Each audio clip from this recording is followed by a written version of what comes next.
Alamat naman ng baka. Para alam ko lang. Teka.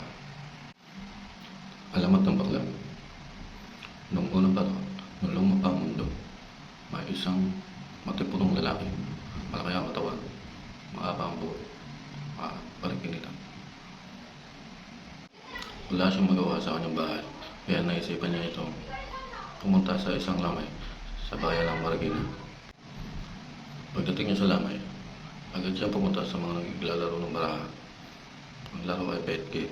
Nanood siya. Nakita niya si Lola. Nanonood. Gusto ng Lola na maglaro nito. Ngunit hindi siya marunong.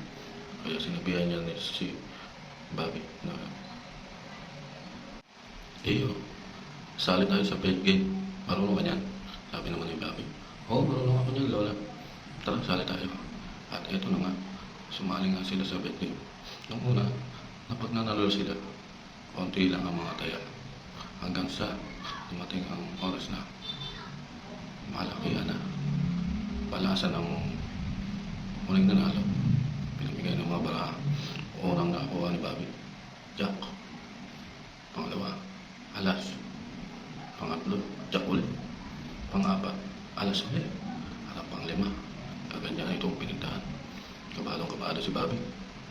Pag pinita niya, Jack ulit. Tatlong Jack, dalawang alas. Kabadong-kabado na talaga siya. Excited siya. Sinabi niya ito kay Lola. Ngunit wala naman naiintindihan si Lola kasi hindi naman siya marunong mag-bet game.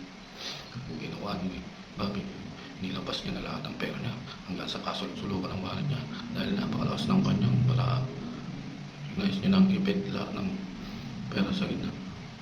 Kabadong-kabado siya. May nakunang nag-bet din lahat. Parking lang ang baraha. Pangalawa, nag-bet din. Rayo siya din.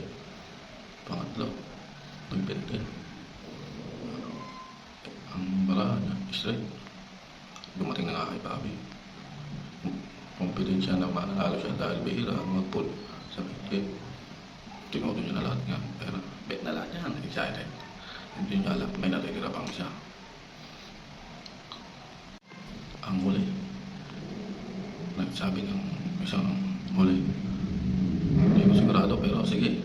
Bet na rin lahat yan. Nagdapasa na ng baraha yung mga nauna. Tuwan-tuwa si Bobby. Ang talo sa kanya lahat. Napatayo si Bobby. Sabay pamewang na nagtagilid ang bewang na nakaunat ang isang pa na nakatingkayan.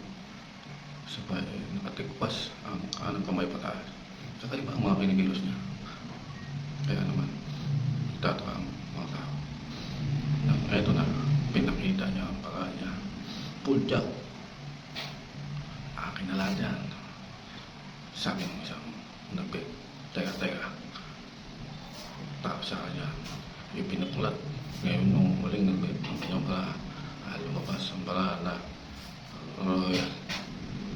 Straight plus ang kanyang baraha. At napatiling ngayon si Bobby na matining na boses. Nakakaiba ang kanyang talagang itsura. Iba ang kanyang kagalawan katulad sa mga normal na lalaki.